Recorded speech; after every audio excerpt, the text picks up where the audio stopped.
Hi everybody, this is Chris Pies with another PCA Sim Racing Classroom. This week we are the second, or I guess the penultimate race, or bi-weekly race, which is Road Atlanta. So the second to last stop of the season, Road Atlanta, before we finish up at Daytona International. Road Atlanta is one of those classic American tracks. They would never build a track like this if they were going to build a new one today. It exists as kind of a relic of history, but it is one that racers are better for it existing. It is the host to the Petit Le Mans towards the end of the IMSA calendar.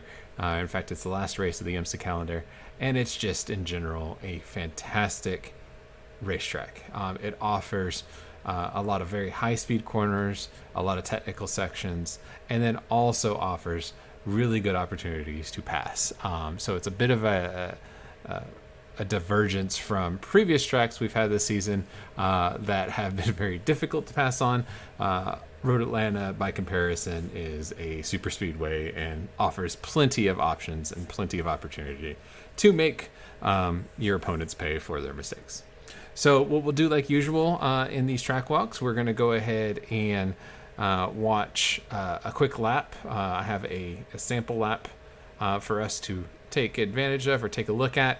What I'm going to do in Discord is I'm going to share my screen, which should give sound for this purpose. So if you want to click my name and then click watch stream, just for the sample lap, you'll actually get sound. And that can help. Otherwise it will be in silence. But here we go. I'm just going to show it. It's a pretty quick lap around here.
All right. There we go. And so I'm going to go ahead and stop the stream so you can watch me again on the video. But anyway, for those keeping score at home, that was it was last night in the prelude on this particular lap. It was in quali. I was able to do a 19.7 on the third lap. It is low fuel, but I felt like it was a pretty good representation of a pretty hot lap that was pretty clean, that we can try to learn from and try to get faster with our own driving. So without further ado, let's get this party started. So one of the big things, we'll talk about the final turn here at the end, but we'll start off the main straight. So the main straight at Road Atlanta is actually downhill, meaning that going into turn one, we are actually headed downhill, meaning that the brake zone is elongated. You don't have as good an ability to slow the car down as other places on the track. So it's very tempting to go deeper into turn one until you can't anymore and you run out of track. The big thing about turn one, and one of the biggest focuses that we need to have, is to focus on getting off the brakes and stabilizing the car as early as we can. The whole goal of turn one is to use the brakes to slow the car down, but as soon as we get the car slowed down, get the car stabled and set, we want to start transitioning back to the power to stabilize the rear of the car. If you go into turn one and you find yourself really struggling keeping the rear of the car in check, a couple of things could be happening. One, you could be running a setup that's just really loose and unstable. Or two, you could be carrying the brake too deep into the corner. The longer we stand on the brake or we stay on the brake, the longer the weight of the car is in the nose and the front tires, which means the rear of the car is very light. If the rear is really light, it's going to want to move around when we're asking for maximum cornering load through turn one. If we can get on the throttle early and we can drive through the corner, we can bring that weight transfer back to the rear of the car, stabilize the rear, push those big Michelins into the tarmac as we accelerate through the corner at the highest G section of the corner, which is the apex. The car will just be more stable in general. So we really need to focus on getting a nice stable platform, confidence-inspiring platform, to get a good run going through it. So as we come into turn one, there's a really good brake zone, which is basically the end of the wall. And you've also got where the grass ends over here on the left. So I'm braking a little bit before the end of the wall or before the grass starts to hit, but it's going to be right around this area. As we turn into the corner, we're going to follow the left side of the track just to open the corner as much as possible.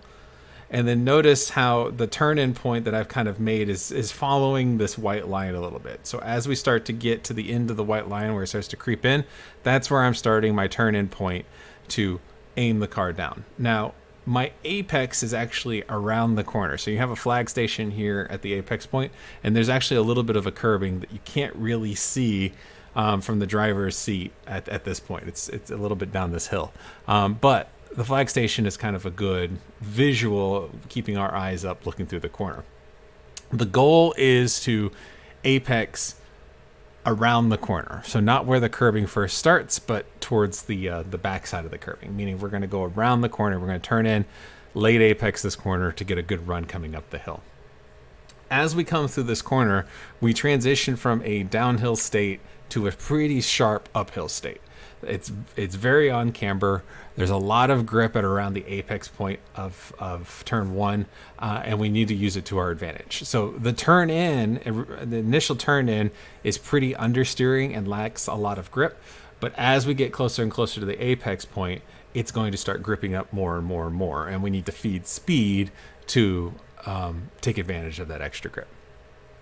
So as you can see, as I come in, I'm off the brakes at this point, and it's really nice about the little graph here is we can actually see the trace. So I'm going to really slow it down. So you can see basically at this point right here, I'm off the brakes. I've finished my brakes and I'm actually starting to transition to throttle. As I said in the beginning, we want to get on the throttle as early as we can to stabilize the rear. So I'm actually actively accelerating at this point, and I'm nowhere near the apex yet. So I'm going to accelerate through. You can see a ton of tarmac in front of us, which means it's just extra grip, both on camber and compression from going uphill from a downhill state. The apex point is going to be on the back half of the curbing, right around here. You can nibble the curbing, kind of like what I'm doing here. Just don't get fully up on the curbing, and definitely don't get your right side tires on the grass. The curbing can be pretty violent depending on how you're set up and how the setup is in the car. If it's stiff, it's going to have more of an effect on the car versus if you have a really soft setup. But in general, a little bit of touching of the curb is okay. Just don't get too much up on it. On the way out of the corner, what we're going to be looking at, our eyes need to be way going up the hill. Our eyes need to be as far up the hill as we possibly can. And our track out point on the way through turn one is about, I'd say, 2/3 of the way through the corner, towards the edge of the track. We don't want to necessarily go all the way to track left on the way through because that leaves very little room for error. I like about 2/3 of the way through, or even mid-track, because we need to transition to move the car over to the right to set up for turn two at the top of the hill. If we let the car go all the way out to the grass, again, we're not leaving a whole lot of room for error. And also it really kind of hurts us or puts us in an awkward position for turn two.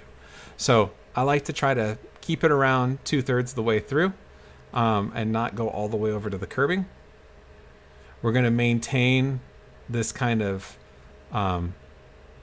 constant steering angle all the way through the corner. and keep that angle and bring the car to about just around mid-track to set up for turn 2. Turn 2 up the hill is completely blind. We can't really see where the curbing starts. We just have to know that it will exist. A good angle to take is keep an eye on these trees over here on the left side of the track. As we crest the top of the hill, so long as our left nose is probably aimed at these trees, we're in a good spot. Now, as we crest the top of the hill here, the car is going to get light, and the track is going to move over to the left as well. So as we crest, the car is going to turn more and more, but in general, on the way up the hill, be aiming at these trees and you're in a pretty good spot. We don't, especially in the heat, don't want to save all of our braking for when we get to the top of the hill, because it's going to be very difficult to get both the car slowed down and in a stable position to take turn 3. What I like to do is kind of do a little bit of a lift and coast on the way up, so scrub a little bit of speed on the way up, and then once we get to the plateau at the top, then we finish our braking, stay left on the curbing, and get a good turn in and a good stable platform to accelerate through turn 3.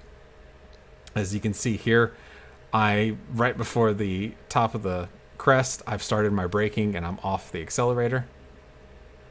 It's an incredibly light brake because as we crest the hill, the car is getting super light. If we slam on the brakes as we crest the hill, we run the risk of completely unstabling the platform and risk losing control of the car. So if you are braking going over that transition up to the top of the hill, just make sure that your brake is very, very light. And as you can see here, I mean, I'm only braking maybe 20% going over the transition. And then as I come through here, I will do my second brake, which is this little bit of straight line before I take a right. My turn in point for turn 3 is before the end of the curbing. So I think it's this blue or this yellow section, the last ones, or second to last ones. That's where I will start my turn in and I will cut the corner on turn 3. So we're braking. We have a strong brake pedal just to set the front to get it to turn in properly. But as soon as we turn in, we're going to start transitioning off the brake pedal or start getting off the brake. Trail braking in. We want the right side tires to get up on the curb. And in fact, we can cut a little bit more of this so long as our left side tires are left of the white line, which is left of the curbing, you're good. If you put your left side tires on or over the white line, you will get a 1X through here. So just be aware of that, but you should be able to cut it pretty aggressively, and that's technically the fast line through here. As we hit the curbing and we jump up, we got to kind of get off all the pedals and coast over the bump. If we have a lot of throttle as we go over the bump, we run the risk of spinning up the rear tires and then losing control on the exit, especially if we have steering angle in the car. So as we hit the bump and transition over the bump, we need to basically be off the pedals and coast. And then when the car lands on the backside of the curb, we can get back on throttle and get a good run coming out. So as I land, then I start picking up throttle. And now we are in the carousel, which is also considered turn 4. So the carousel over to the left, we're going to end up all the way over to track left. You can do one of two things. You can take the curbing to help turn the car, or you can keep it clean and stay off the left curbing. Staying off the curbing, the car is more stable. Staying on the curbing, the car is a little bit more twitchy, and you just have to be careful with your throttle and not be too aggressive with it. On this particular lap, I use all of the curbing to stay around, but I can't stay full throttle. You notice how my throttle trace is, I'm kind of just playing with it just to try to keep maintenance throttle through the corner while at the same time making sure I've got traction in the car and I'm not losing control. As I come through and I get off the curbing, I can transition back to full throttle, leading down into the S's. Okay, so turn 1, 2, and 3. Do we have any questions to the first part before we start talking about the S's? All right. Hearing none. So we will continue. All right. So coming down into the S's, the entry into the S's is very, very blind. In fact, you're making your initial turn in down to the S's before you can see the first apex curbing on the right-hander. A good visual cue or idea through here is to kind of keep an eye on this little triangle between this access road and then the curbing. I usually am turning in right around this area where my cursor is. So this is where I'm kind of starting my initial turn in on the way down. Once I get to that point, I start making my turn down. My visual, I'm looking for any bit of this curb that I can see, the yellow and blue curb. Once I grab that in my visual, then I know the angle that my car is taking on the way down. If you do it right, you should be almost full throttle. And the heat that we in the conditions we're experiencing, it's a little bit sketchy to be 100% full throttle. So it's just kind of a little bit of a lift just to make sure you're keeping composure in the car. But in reality, it feels like you're almost full throttle. And what's so important is to have a good line coming down the hill. We want our right side tires to nibble this right curb. And then we are drawing a straight line between the curb on the right and the curb on the left. So this next portion of the S at this point is just straight. And so as we come through this right curb, we're going downhill. The car is wanting to push out to the left. We're on absolute full tilt. The car cannot do anything and will not respond to any movements at this point because we're on 100% lateral load in the car. So the car will end up wherever it needs to end up. If we're doing it right, the car is going to end up all the way over here left to the curbing on the left. You can clobber this curbing so long as you hit it straight with your hands. As long as you're not like got the steering in a pretty substantial turning motion, you can clobber this curbing pretty darn hard. So as you hit it, steering straight. The car will bounce up like it did right here. And then once it bounces and gets on the curb, you can kind of ride that curb around it with a little bit of steering angle. But for the most part, straight on, and you can hit it and maintain your momentum. Where I see a lot of people losing a little bit of speed on the way down the hill is they don't want to touch that curb. So they come down this hill and they don't mash the throttle at this point. They kind of slow their momentum down to try to keep the car turned and keep it off that curbing. It's slower that way. The fast way is boom, right into the curb. And I learned that from real life from a gentleman named Jason Hart who runs and races GT3 cars in real life. He said he's hitting that curb with every single GT3 car he's ever driven in, and some prototypes too. It doesn't do anything to the car, and especially in the sim, you can hit it, and it's just the fastest way with the momentum. So just get used to it. Learn to love that curb. It's it's okay. It's really, I'm not one that really likes curbs, and this one is not scary if you're hitting it straight. So after we jump over this left curb, our brake zone for coming up into turn 5 is going to be uphill and then following this right curb. So we're going to follow it around to open up the left-hander in turn 5. I think turn 5 is the toughest corner on the entire track, frankly. It's very difficult to keep your momentum up through that, and it's just hard to keep the car stable in general. If you're struggling through turn 5, brake earlier. Sacrifice a little bit on the initial entry so you can get a good run coming up the hill. But if you do it right, you're going to bring the car over to the left so you can kind of straight line this as much as you can and follow this curbing on the right. We're going to put our right side tires just on the curbing, just to ride it around. And then once we get past the curbing, then we will turn left for a late apex up the hill. So we're going to follow the curbing a little bit. And then at this point, once the curbing really starts to turn off, we're going to keep our brake pedal straight, and then do a little bit of a trail brake and try to apex on the back end of the turn 5 curb. So there's the super late apex, about 2/3 of the way or 3/4 of the way around the curb to get a good run coming up the hill. You can see at this point I've already started picking up throttle way before the apex point, and that's to get a good run coming up the hill in 3rd gear. If we do it right, the car is going to kind of run out towards this flag station that's up on the hill. We'll touch this curbing on the exit, but at this point, by the time we get to the curbing, the car is almost parallel to the curbing, and it's a pretty light jump up onto the curbing. If you're experiencing a pretty violent jump up on the curbing, odds are you're hitting this curbing down here. So you're turning in too early, or you're going too fast through turn 5, and the car is ending up over here on the right, and you're hitting this area of the curb if you're experiencing a pretty violent shock into the car. the result is you're aimed for the gravel and potentially the wall. What we want to do is by the time we get to this curbing, we want the car to be pretty darn parallel to it. So when we go up on the curbing, our steering is already being opened.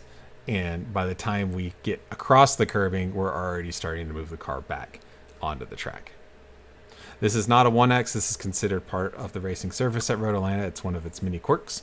But the fast line is using all of this curbing, using this run out on the way up the hill. So let me back that out and show again what the S's look like without me starting and stopping it so much. So we come in around the carousel. We're going to go all the way to the curbing, turn in at the beginning of the curbing. Just tap this curbing on the right, straight hands, hit this bump, straight line, follow the curbing around to the right, trail brake, super late apex, off the brakes, start accelerating, get the car close to parallel, just a little bit on the curb for a good run coming up the hill. Any questions on the S's? They're scary and sketchy at first, but once you learn them, it works. Yes, I heard. Chris, do you pull? Go ahead. Do you pull fifth gear through the S's sometimes? I don't think so. I think I stay in fourth. I think there's just not enough room. Like there's enough room right on the top end. Yeah, I don't go down to the fifth. I know right around this area, I'm on red line. Like the lights are flashing at me to shift. But even if I tap red line, it's only for like a tenth of a second, and then I would be braking anyway. So I'm not grabbing fifth and then going down 2 gears. I'm leaving in fourth, braking around the corner, and then grabbing third as I turn in for turn 5. So braking third right here, and then get a good run out of third coming up. Great question. All right, turn 6, where one of my real-life race cars met their demise. I didn't own the car, and I wasn't driving it, thank goodness. But the old Ginetta that I used to run was killed in this corner, so I always remember that. Turn 6 is a super fast sweeper, super on camber. The key to this corner is basically we want to get off the brakes as early as we can. We want to carry our momentum through the corner and let that camber help us as much as possible. We've got a really good brake zone. This first dotted line, which is also the equivalent to the 200 board, is a perfect place to brake. It is a pretty aggressive brake. We are transitioning into an uphill, so we have the track coming to us and shortening our brake zone. So the brakes are really, really good coming into turn 6. Our transition and our turn down point is going to be just before this last dotted line, and then we're going to ride this corner, try to get down to the curbing pretty quick because we have so much camber down at the apex, so we want to use all of it. So we're going to transition, we're going to downshift from fourth into third. Relatively early turn in, you can see how early I'm getting down to the curbing, and then get on the throttle on the way out and opening our hands while we get off the throttle. Turn 6, the whole important thing about turn 6 is maintaining your momentum and then getting in a good spot for turn 7, which is this next corner. And turn 7 is the most important corner on the track. So in the bright scheme of things, turn 6 is actually not that important because it doesn't lead to anything. It just leads to a pretty soon brake zone. The thing about 6 is we want to have the car end up right around here. So as we come out of there and we transition from turn 6 into turn 7, it's basically as we get out of the corner and we get the car parallel to the curbing, we're going to get on the brakes. So it's like, while there's no necessary brake marker for turn 7, which is kind of annoying, it's more of a feel corner. You go through turn 6, the car drifts out, you get it parallel to the curbing over here on the left, and as soon as the car gets parallel, boom, then you brake. And we're going to brake pretty heavily in a straight line, and then the whole key to turn 7 is to make sure you're slow on the entry so you can be fast on the exit. It leads to the longest straightaway on the track. If you go in too hot, you will understeer and you will have to overslow the car, and it will really, really hurt your exit speed coming out of this corner. The characteristics of turn 7 is it's off camber, especially at the apex point, and so it always feels like you're understeering and you can't slow the car down enough on the way in. But you have to overcome that. The way I was taught in real life to handle this, or the key to think about in turn 7, is whoever gets to full throttle first in turn 7 is going to win turn 7. So what I mean by that is not the first person to get to throttle, but the first person to get to full throttle the soonest. So what does that mean if we explore that a little more? Okay, so we're braking, straight line. We're going to take a super late apex. We want to delay the throttle until we get the car pointed in the correct spot and we get the car online. And then when we go to throttle, we want to go and roll onto throttle to get to full throttle as quick as we can.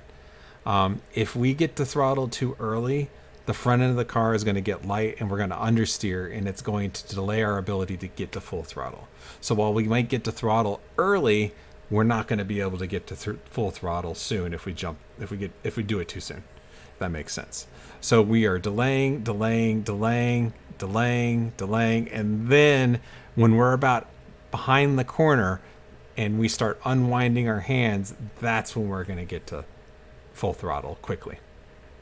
So you can see at this point, I'm full throttle right here on the way through the corner. And even on this particular case, I was a little bit too hot on the entry. I kind of missed my apex a little bit.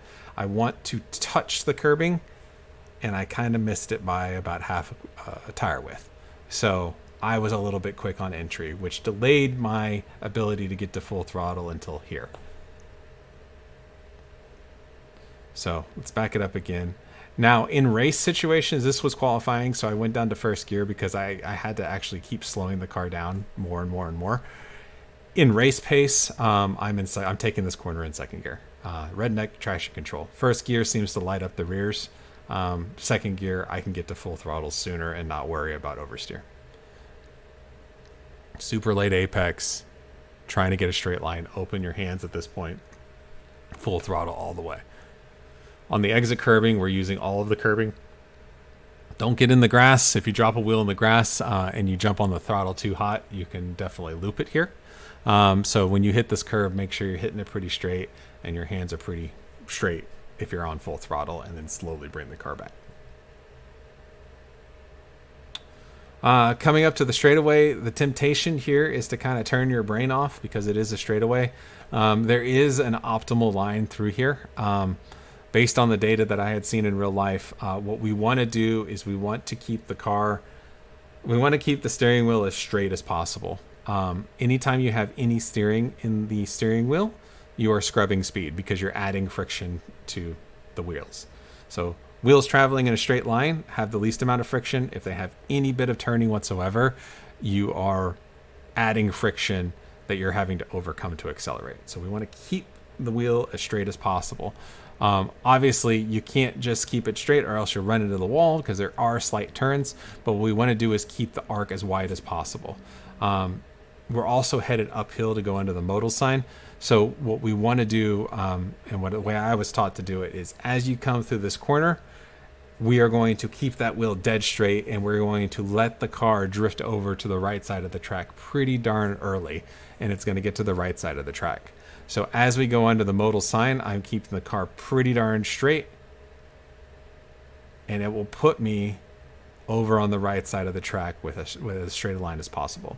I see a lot of people when they come under here, they keep the car way over to the left, which I understand what they're trying to do. They're trying to shorten the distance of the straightaway. The problem is you're going to have to turn to the right eventually at some point, right? So you're going to travel that distance anyway later on down the straight.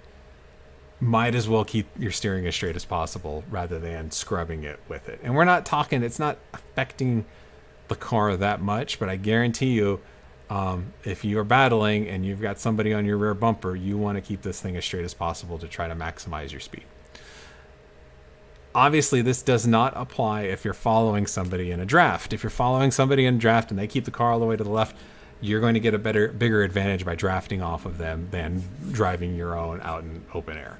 So if they keep the car over to the left and you're behind them and you're drafting off of them, follow them. The draft is stronger than the little bit of friction from turning the wheel. So draft is priority, but if you're on your own or you're leading a pack, I suggest taking it straight and keeping it over here to the right side of the track pretty early on.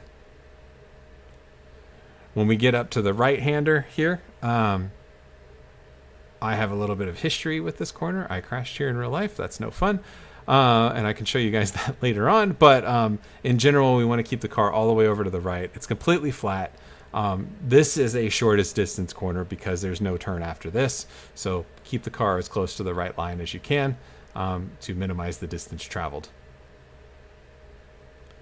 Coming up to 10A, this is kind of where you are comfortable braking type of scenario. I felt like I was pretty darn comfortable braking towards the bottom of the hill, so on the way down. If you aren't able to slow the car reasonably or have the confidence to do that, there's no fault in braking a little bit earlier and a little softer to keep a stable platform. What you want to avoid is braking too late, because if you brake too late, you're standing the car on its nose, and you're going to end up ultimately overslowing the car for 10A. So as we come down the hill, my brake point in this heat was right around here. So basically, just as the track starts to trend uphill, that's when I'm hitting the brake. And it is a firm brake pedal. I mean, it's threshold braking, basically. We got to slow the car down. We are going uphill at this point, so we're getting a really, really good brake pedal and really good grip under braking. And ultimately, what we want to do is we want to go through 10A with a late apex that puts us about mid-track or no further than mid-track for turn 10B. In this section or in this chicane, 10B is the important corner, not 10A. So 10A is the throwaway, 10B is the important one. So we'll run all the way over here. Don't be afraid of this curbing. You can nibble it a little bit to help open up the corner. On the way through the corner, we can actually put our left side tires touching the grass. So long as our right side tires are on the track and touching this white line, you won't get a 1X. So this is not a 1X on this particular corner. And then on the way through, we want to stay no further than mid-track to transition up the hill in 10B. Like I said, 10B is the important one. It leads on to the front straight, your full throttle. 10A is the one that's a throwaway. So sacrifice the first one to be fast in the second one. If we do it right, we're going to have a super late apex through this corner. iRacing has a little bit of a quirk. Let's see if I can show it if I go to the nose. On this, the way that, and this has been this way forever, but the way the curbing here, there's a bit of a dip right here. So it's like flat and then it goes uphill pretty sharply. So this actually translates into a pretty significant bump in iRacing. It doesn't exist in real life. It's butter smooth in real life. But in iRacing, there is a nasty little bump right here. So you have to be really careful and make sure the way I do it in iRacing is I apex late where this transition is from flat to bump. You can see it right here. So what I'm trying to do is I'm trying to apex right over that bump to give me a straight line coming up the hill. So as I'm coming through here, there's my apex point. You can actually see the car jump when it hits that bump. So I'll take it really slowly. Look. Boom, jumps right there and sparks fly. But the point is I'm trying to apex at that bump so the car is pointed up the hill on its way through. If we do that, then we transition, and on the way up the hill, we can get to full throttle pretty darn early. The back end, especially later on in the race, is going to start to wiggle a little bit. Just be ready to catch it. But we're going to use all the curbing on the exit to try to maximize our run coming through the corner. Going under the Fox Factory Bridge, we have some helpful little lights or colors here. And it's ideally what we want to do is we want to position our car under the bridge between the red and the white sign. So right here at the transition between the two of them. As we go under the bridge and we crest the top, we're going to start to see the blend line for pit lane. It's a little yellow dotted line. That's our next cue right here. You can barely see it. So that's where we want to be driving. If we have a good line through there, And then if we drive straight through that on the way through, as we crest the hill, you'll start to see the candy colored curbing on the exit or on the entry into turn 12. And that's where we're eventually going to drive the car. So it's almost like a point to point. We exit 10B, we're on the curb. As we come through there, we're going to go underneath the red sign. As we straight line it under the red sign, we'll find the yellow dotted line. We'll drive straight over the yellow dotted line. And then as we crest the hill, we're going to see the curbing on the exit down here. And that's where we're effectively driving the car to in like one big arc. We'll let the car go all the way over to the end of this curbing, but we'll have already started our turn before that because we're headed downhill. So we're going downhill. You'll notice that the camber in the corner is off camber pretty substantially, but we need to take 12 all the way from over here to really open the corner. You should be 100% flat, 100% committed through here. What you're looking for is you're looking for the last little bit of corner that you can see on the curbing right around where my cursor is. So as we come through the corner, there's the last little bit of angle in the curbing. This is our apex point. You can actually see, I'm just noticing, I've never noticed this before, but you've got a white line that transitions into a yellow line right here on the curbing, you can see. So basically you want to apex right here in the white right before it turns to yellow. So that's how close and how far around the corner we're getting to take this thing flat. And we'll be in 5th gear on the way through. Super quiet hands. The car is completely on edge through here. And so the later you can apex 12, the earlier you can open your hands and keep the car nice and stable on the way and through the exit. This curbing on the exit is pretty darn forgiving. If you do run wide and you run into the dirt, just keep your hands dead straight. Go for a little bit for a ride and then just slowly bring it back on. Where people get in trouble is they get out into the dirt and they try to save it and keep their foot in it, and then that's when they hook it into the wall. So if you do go into the dirt, just open your hands and bring it back on track nice and smooth. And there you go. That's a lap of Road Atlanta. It's a pretty quick lap. It's 119, so sub 130 lap times. We're going to do a lot of laps around here in really, really high heat. But what are your questions? This place is complicated, so I'm expecting questions. Let's put it that way.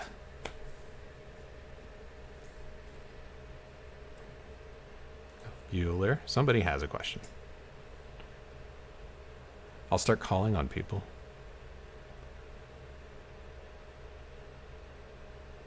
Okay, fine. Sounds like you guys are experts. No, I have a question. Yes. So I keep going off at 3. Okay. I've had it on repeat on custom sector, and I've been listening to you, and I've been trail braking over a little bit, about 5% going up the last part of the hill. But I guess I just don't know. I need to position my car in the same place every time, but I'm not having much success. But you said you're braking in 2 phases over there, kinda. Yeah. So don't look at the trace necessarily. Let's look at the pedals. So the green and red bars right here. So I will slow it down pretty darn a lot coming up here. So I'll do 2 steps. So I'll do my initial brake right here. Brake. Off the brake as I go over the over the crest, and then I brake again. And then I'm trailing, and then off the brake as I hit the curb, and then start accelerating again. So it's a brake up the hill, and then so it's a brake right around here, turn, no brake, so I can get the car turned and get it stable. And then when I get it in a straight line to brake again, which is going to be parallel with the back end of this curbing. So this is my straight line. This is actually my brake zone is right here. So this little bit is my brake zone to turn in. The problem is that in the car, you can't see 3, right? If you're waiting to see the apex curbing of 3 to turn in, it's going to be too late. You have to anticipate it being there. So when you're coming through this corner, you can't see the curbing on the way up, but you know it's going to be there. So that's why I was saying, aim at these trees on your way up the hill with a constant kind of like turning. You can see the edge of the corner, So what I'm trying to do at this point is on the way up, I'm aiming at the trees, but my apex point and early on is going to be somewhere as far as I can see, right here. And then as I turn and I start cresting, then I can see the curbing up here. I'm not worried about the trees anymore because I'm in a good line because I was pointed at the trees on the way up the hill. And then my goal is to come around this corner and get parallel with the back end of this corner. And that's my last little brake zone. So as I come through, turning, now I brake. This is my brake zone, this little straight line, boom, right here. And then before I get to the end curbing, I'm going to turn in. So I'm turning in right here. I've started my turn in for turn 3. Still can't see the curbing, but I've already started my turn in. And that's kind of the key to turn 3. The turn in point is before you can see it. So it's a leap of faith. You have to trust it. As long as you are turning in before the end of this curbing, like right before the end of it disappears underneath your car, you should be good. If you turn in here, you're going to be way too early and you're going to cut the corner. You got to wait until you're way down here and then you turn in. And then as soon as you've turned in, you're releasing the brake to carry your momentum. At this point, now you can start to see the curbing. And then you're fine on the way through because you see it and now you can kind of guide yourself there with your eyes. But at the turn-in point, you can't see it. It's completely blind. So it's just a complete leap of faith. And it takes a lot. It takes just laps and laps and laps to really get that, almost like that muscle memory of turn-in point for 3. And so I suggest you can go into iRacing, into the settings. I think I can show it. Let's see if under the key bindings, keybinds, there is where is it? Maybe somebody can help me, but it's Yeah. Are you talking about a reset? The quick reset point. Yeah. So that's what I've been doing. I think knowing to have the car lined up with that curve, parallel with that curve, is where I'm going wrong. Yeah. Get to that point right there. This is the point you need to be. If I'm not there, then I'm either going to cut it or I'm going to go way wide. Now, it's easier to get there the further right you are on the way up the hill. So if you're really struggling to get all the way over there, I would suggest practice getting your car on the way through turn 1. Get your car over here to the right, like over here at the end of pit lane, and start taking 2 from the right side of the track. It opens up turn 2 much nicer. The only problem with that is in order to get over there, you have to kind of sacrifice a little bit of the exit of 1, right? So you can't carry as much speed up the hill because you're trying to move the car all the way over here. But by getting the car over here, it opens up 2, so it's just easier to get to that parallel position for your final turn in for 3. So if you're really struggling with it, you can move the car over a little bit more. It doesn't have to be all the way over to track right. It can be right here over like the blend line or something like that. That just helps. Just in every little bit you can move the car to the right helps open up turn 2 to set up for 3. Great question. Chris, what's your strategy or best practice coming out of the pits to blend with traffic without getting whacked? Okay, so good question. The blend line, this is owned. Everything right of the blend line is owned by people coming out of the pits. So this is for everyone. If you are on track and somebody is coming out of pit lane and they are right here, you cannot drive into them. Like if you drive into them, you are leaving the track to drive into pit out, and you are driving into another car. You will be penalized every single time. They are not, pit lane is not required to yield to people on track so long as they stay in the blend line, this lane that is designated for them. As soon as they cross the blue line, it's all game. Everybody's on track. But all of this is pit exit. The cars on track are to yield to any car that's sitting here in this lane. Now, if you're coming out of pit lane, you can't cross this line, the blend line. If you do, you will get a penalty. You cannot cross it until you've crossed where the cone is up here at the top. So that's for a reason. It's to let traffic coming out of pit lane to get up to speed and blend seamlessly with traffic that's already on track. The problem is when you get to this point right here, if there's another car over here, At the same time, you guys theoretically should be going the same speed because the car coming out of pit lane should be up to speed at this point, and at any rate, you guys are going to have to slow down for turn 2. So, what do you do at this point? Well, at this point, you're racing. It's like two cars being too wide. Theoretically, the car on the right over here, if they're over here where my cursor is, actually, if they can hold the outside, they have the advantage into turn 3 because they've got the inside. Whoever's got the inside on turn 3 is the significantly advantageous car. So use your judgment on if you want to be going too wide through turn 3 or not. It's almost who's going to blink first at that point. But at that point, you're racing. So if you're coming out of pit lane and there's cars on track, just be aware that they may come pretty darn close to you, but you have the right to this part of the track all day long. So just use your best judgment. That's the only way I can kind of describe it.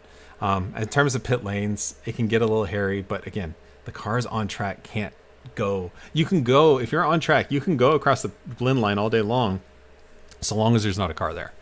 If there's a car there, the car on track will be the penalized car because that is reserved for traffic coming out of pit lane. Does that help? Thanks. Yeah, I was just thinking about you can get squeezed if you're neck and neck with the car next to you. You get squeezed, and then you have to cut that curb to avoid an incident, or brake and pull back and follow them through. Yeah, well, that's the racing part, right? So if they're on the way up and you're on the right here, and they squeeze you over here to the right, that's a tactic. Make you uncomfortable on the right side of the track, so you get out of the throttle and file in behind them, right? That's racing at the end of the day. That's racecraft. But you have the right to be there. I mean, if you're here and you hold your position, just be careful because once you come up this hill, if you're still too wide coming into turn 3, if you're on the right side, you're going to have to slow down to make this corner. You cannot take turn 3 from mid-track with any kind of speed like the guy over here can, or the gal over here can. And so you just have to be aware that you're going to be a slow at apex. And if you're the car on the outside, you have to understand that this car on the inside can't just disappear. And so you have to you have to give them room at apex. And instead of taking this line, you're going to have to drive a little further and give them room at the apex point if you're going to go too wide through here. It can be done. It can be done all day long.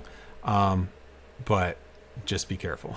This is where, especially at the beginning of a race, a lot of cars end up dooring each other or spinning each other is in turn 3, because it's sometimes 3 wide going into a spot where there's really only room for 1, and at the choke point. So just be aware, survive.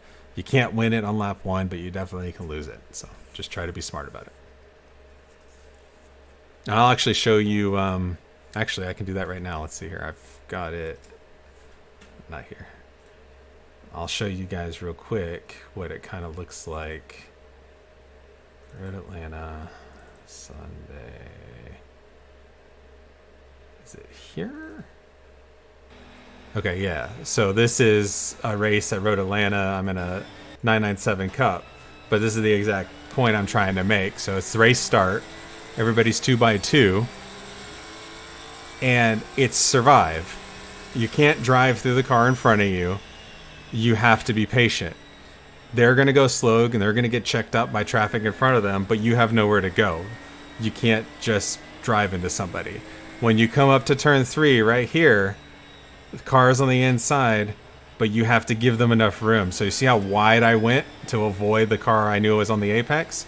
You can do it. You can carry your momentum around, but you have to leave room and space for everybody to be able to make it around. So keep that in mind on the way through. Great question, though. That was cool. Oh, I've got hours of footage at Road.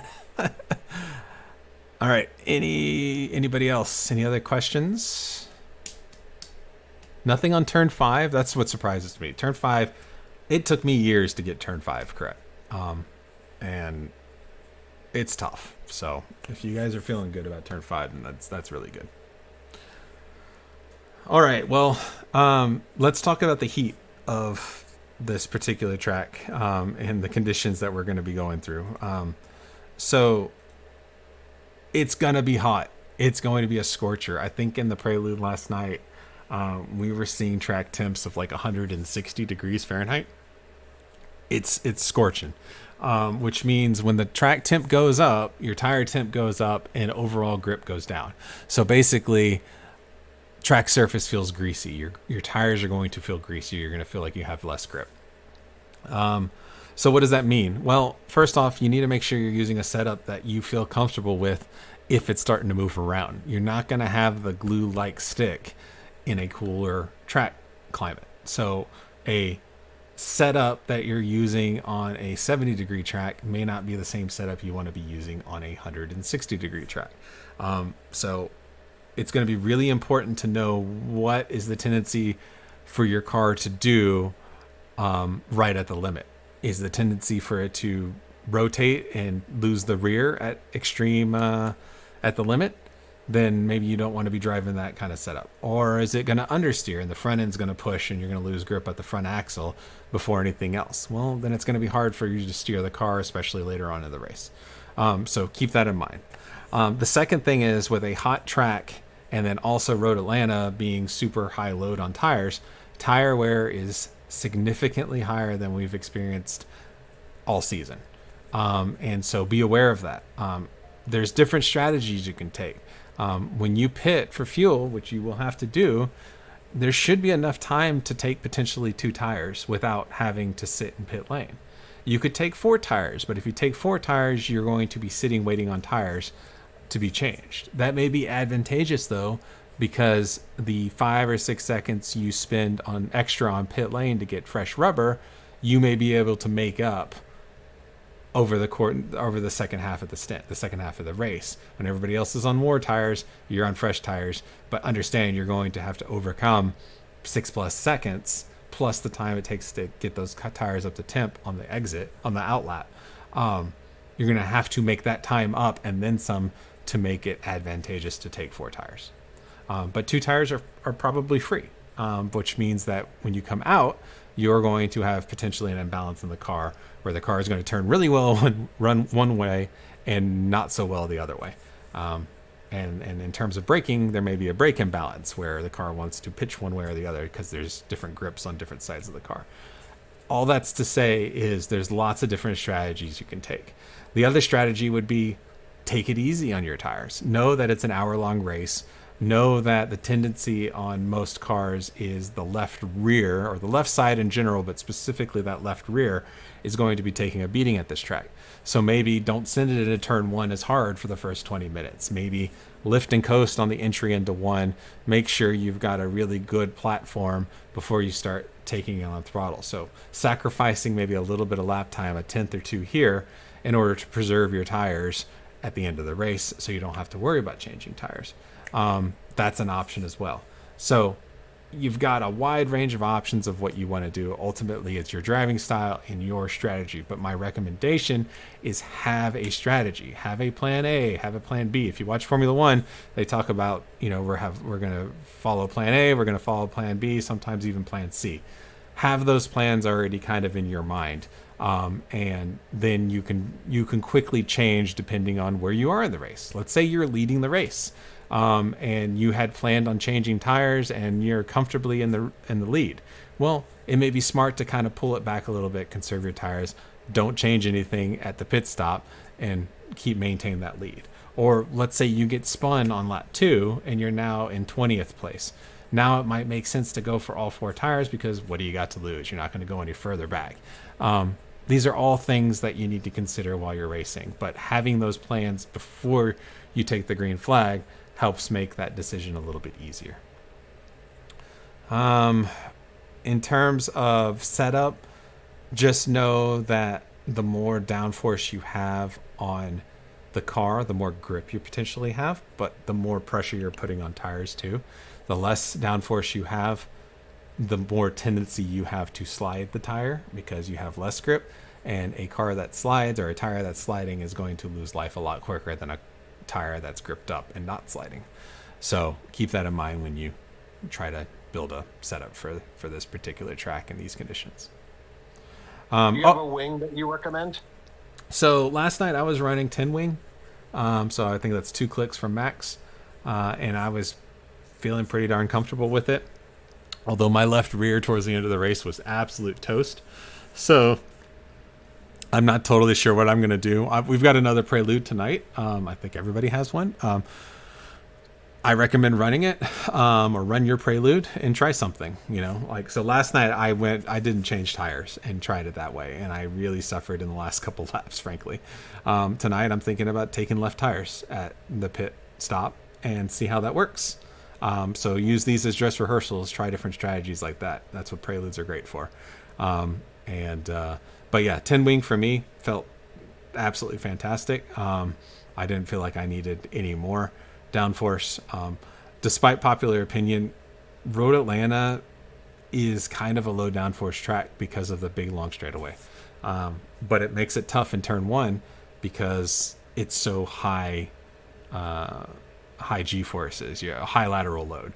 So if you're building, my strategy on Road Atlanta is build a setup that is comfortable in turn 1. It has to be comfortable in turn 1. If you're not comfortable in turn 1 or you're twitchy in turn 1, it's going to be impossible to drive, especially over the course of an hour. Build a setup where turn 1 doesn't take any mental computing power to get through safely. Make it stable. And then once you've got turn 1 dialed in, then you can start to look at different parts of the track to say, okay, it feels understeery in 7. I need to help improve rotation, things like that. But once you finally get that kind of dialed in, go back to turn 1 and make sure you haven't lost that stability in turn 1. That's the most important corner from a setup standpoint here at Road Atlanta. So make turn 1 stable. Thank you. Yep. Passing zones. We didn't talk about passing zones, so let's talk about passing zones real quick. The great thing about Road Atlanta is there's so many passing zones. So coming up into turn 1 is a fantastic passing zone. Just understand that if you are coming up on the inside and you're trying to get underneath someone, you can't go as fast as someone that's all the way on the outside. It's just physically, you have a narrower angle. So you're going to have to slow the car down more to make the same corner. So if the outside car goes in deeper than you do, that's okay. Just understand that if you try to match their braking spot, odds are you're not going to make the corner and you're going to kind of door them off. If you're the outside car, be wary. If somebody is diving you down the inside and they're taking a super shallow line, they may run out of room on the exit of the corner. They may go drive it in too hot, understeer through, and then go wide. If they do that and you're driving right along the outside of them, they're just going to door you into the gravel. They will be at fault, but you'll be wrecked anyway. So just be smart about it. One of the really fun things to do is if somebody really dives you on the inside, brake a little bit early as the outside car, let them sail through and then over under them and get a good run coming up the hill on the exit and repass them. Do that all the time in turn 1. But turn 1 is a really good spot to make a move on somebody. Coming up the hill here, turn 2 into turn 3, I don't recommend it. Again, that's for the reasons we talked about earlier. This is really one line through here, and if you try to take it too wide through here, it usually ends in tears. So I really wouldn't recommend that.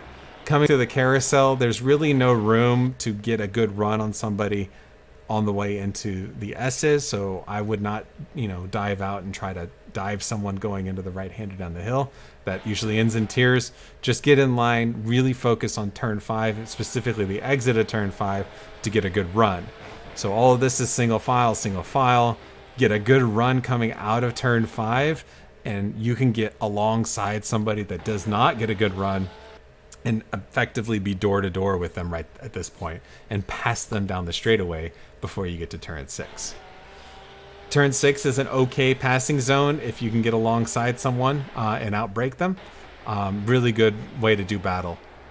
Turn 7, there is a temptation for turn 7 to pass somebody because there's not a lot of a room and it is a decently hard braking zone. The temptation is to dive into the inside of someone and take away the apex. The problem with that is since this is the most important corner on the track, if you dive someone, you're both going to be slow coming out. So you're not only going to lose time to the rest of the field that doesn't do that, the car that you just passed now has the longest straightaway, one of the longest straightaways in racing, to draft off of you to pass you into turn 10A. Instead of passing in 7, get behind your opponent, focus on getting a good run, and then you draft them all the way down into 10A. And then you make a pass in the best passing zone on track, which is 10A. So get a good run here, draft them all the way down the straightaway, pop out before the braking zone of 10A, and make a clean pass at 10A where they can't readily attack you immediately behind. So coming up here, 10A, this is the best passing zone on the entire track right here. You just went through this big long straightaway, had plenty of time to draft. Usually if you're right up on somebody, you can get a lot, like completely alongside them before the braking zone, and then it's a braking duel, and the inside car has all the advantage for 10A. So you can really get a good pass coming into 10A. And then it's difficult to over-under somebody on the exit at 10B. So pass usually sticks on the entry into 10A. And then coming up through the final corner, don't be too wide. There shouldn't be a reason why you are ever too wide, since you're so flat out coming out of 10B. But even if for some reason the car in front of you didn't get a good run and you're potentially could pop out and be sideways on the entry in, there's just no room. These cars are so on edge going through 12 that even if you do both make it safe, odds are you're going to make contact and it's going to get pretty messy at start finish. So those are my my passing tips for Road Atlanta. Any thoughts on brake bias, especially on a greasy, hot track race like this? It depends on your setup, to be honest. It just depends. If you've got a lot of rotation in the car, you're going to want to run more front bias just to stabilize the car. If you're running an understeery setup, you're going to want more rear bias to try to get some initial entry. Just to understand, though, is that the more rear bias you run, the more you are causing the rear to kind of... the more rear bias, the more slip angle you're going to get in the rear on entry into corners. With a really hot track, the more slip angle you have, the more the tire is going to wear and heat up. And so slip angle may not be beneficial if you're trying to look for longevity at tires. It may be beneficial, especially in the beginning of the race when you're trying to get rotation and you're trying to get good angles and fast runs through corners. But ultimately, that little bit of slip at the beginning of the corners is going to start to add up. And towards the end of the race, if you're trying to go on one set of tires, can ultimately lead to premature tire wear. And then you have a really oversteery car and you're just trying to hang on at that point. Ask me how I know, because that's what happened to me last night. A great question. But it's so setup dependent on brake bias and driver dependent. So, all right. Well, that's the end of the hour. I'm going to go ahead and stop it there, especially for the recording that I've got, so it doesn't become too long. So those of you in TV land, thank you for watching. For those